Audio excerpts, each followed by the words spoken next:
नमस्ते जी, welcome back to my channel. कैसे हो आप सब। तो इस वीडियो में हम जानेंगे MEG 04 के यानी कि एस्पेक्ट्स ऑफ लैंग्वेज के दिसंबर 2024 के एग्ज़ाम के लिए मोस्ट इम्पॉर्टेंट और मोस्ट रिपीटेड क्वेश्चंस जो आपको करके जाने हैं ताकि आप अच्छे से इस एग्ज़ाम को क्लियर कर सकें। So without further delay video start करते हैं। So let's start with your question paper pattern. तो आपको जो टोटल क्वेश्चन आते हैं वो 7 क्वेश्चंस आते हैं, जिसमें से हर क्वेश्चन जो है वो आपका 20 मार्क्स का होता है। आपको आउट ऑफ 7 जो है वो 5 क्वेश्चंस अटेम्प्ट करने होते हैं।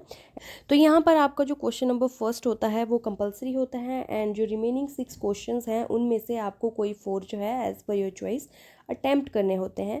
एंड बात करें आपके क्वेश्चन नंबर फर्स्ट की, जो कि आपका कंपलसरी होता है, उसमें आपको 4 से 5 शॉर्ट नोट्स के टॉपिक्स दिए होते हैं जो कि किसी भी ब्लॉक से हो सकते हैं।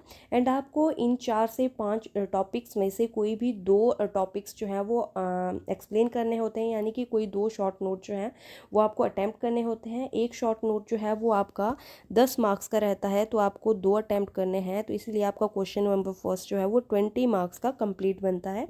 एंड ये कंपलसरी होता है, आप इसको स्किप नहीं कर सकते हो। तो इसलिए आपको ध्यान रखना है कि आपके जितने भी शॉर्ट नोट्स हैं जो इंपॉर्टेंट हैं वो आप करके जाओ, ताकि आप इस क्वेश्चन को एटलीस्ट करके आ पाओ, क्योंकि चॉइसेस भी दी होती हैं। 4 से 5 टॉपिक्स होते हैं, तो उसमें से कोई 2 तो आप आराम से कर ही लोगे, ठीक है। एंड इसके अलावा आपके रिमेनिंग जो 6 क्वेश्चंस बचते हैं उसमें से आपको कोई भी 4 जो है अटैम्प्ट करने होते हैं।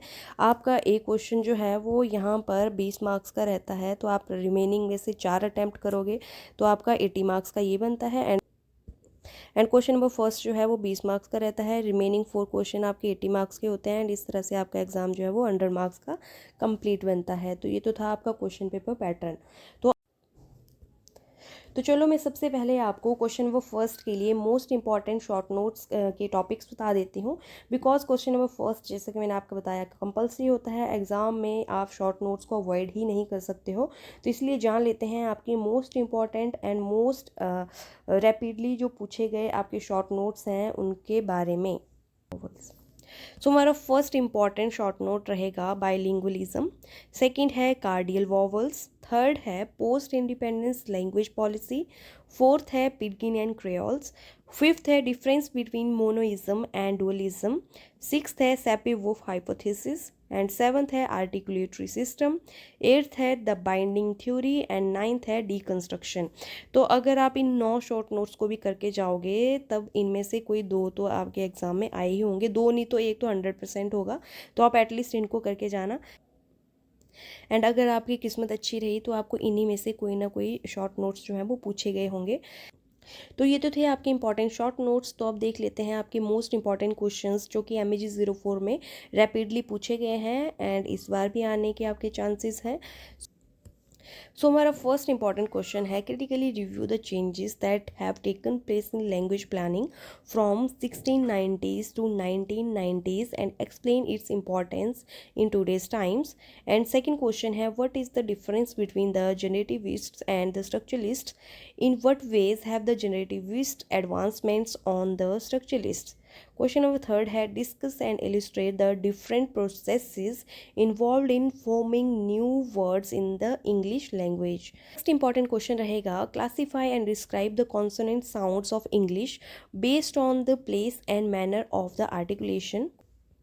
Next important question है, what is the binding theory? Discuss with examples its principles with reference to anaphor, pronominal and other bound elements. And question number 6 है, distinguish between dialect and idiolect with suitable examples. Next question है, explain the function of intonation in English language.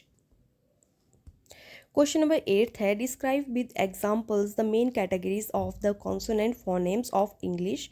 Question number 9 है, outline the history of changes in the English spelling system. Question number 10 है, outline the criteria for the description and classification of vowels with examples. Question number 11 है, what are the salient features of the Sapir-Whorf hypothesis. तो next question जानने से पहले आपको एक चीज़ clear कर दूं कि MEG 04 के मैंने कुछ आपके टॉपिक्स के ऊपर ऑलरेडी वीडियो बना रखी है, तो उसकी प्लेलिस्ट का जो लिंक है वो मैं आपको डिस्क्रिप्शन बॉक्स में दे दूंगी। अगर आपको जाकर देखने होंगे तो आप जाकर चेकआउट कर लेना। हालांकि पूरा सिलेबस मैं अभी तक नहीं कर पाई हूँ, इतना मेरे को टाइम नहीं मिल पाया है। होपफुली बहुत जल्दी मैं MEG 04 का जो पूरा सिलेबस है वो आपका अपलोड कर दूँगी धीरे धीरे, लेकिन फ़िलहाल जितना भी अवेलेबल है तो आप उसको देख सकते हो, आपको डेफिनेटली हेल्प करेगा। तो आपको प्लेलिस्ट का लिंक जो है वो डिस्क्रिप्शन बॉक्स में मिल जाएगा, तो आप जाकर देख लेना। सो हमारा जो नेक्स्ट क्वेश्चन है वो है question number 12, discuss with examples the main sentence type in English. हमारा नेक्स्ट क्वेश्चन है examine the coining processes of word formation in English. Next है describe briefly the test used in identifying a syntactic constituents, illustrate any two. And question number 15 है what do you understand by the term conversational analysis, why is it important for anyone to have this knowledge, what are the basic principles involved in it.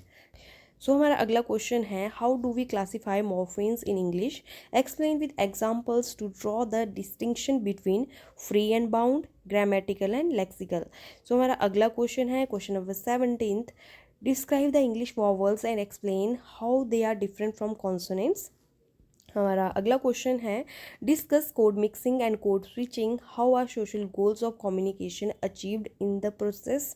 And हमारा next question है explain the relationship between linguistics and literary criticism with relevant example। हमारा अगला question है discuss the major learner factors in language acquisition. Next है why is the language planning essential, what are the different types of language planning. Next question है explain the process of standardisation with reference to the consequence of implementing this process. Last question है, ये repeat हुआ है, ये पहले भी question आ चुका है, explain the relationship between linguistics and literary criticism, when a text is analysed linguistically can it bring out the emotions that characterise it. So यही थे आपके MEG 04 के most important and most expected questions. I hope आप लोगों की ये video helpful रही होगी। एंड अगर आपको वीडियो थोड़ी सी भी हेल्पफुल लगी है तो प्लीज़ वीडियो को लाइक करना, शेयर करना एंड मेरे चैनल को सब्सक्राइब करना। सो मिलते हैं मेरी नेक्स्ट वीडियो में। Till then take care, bye bye.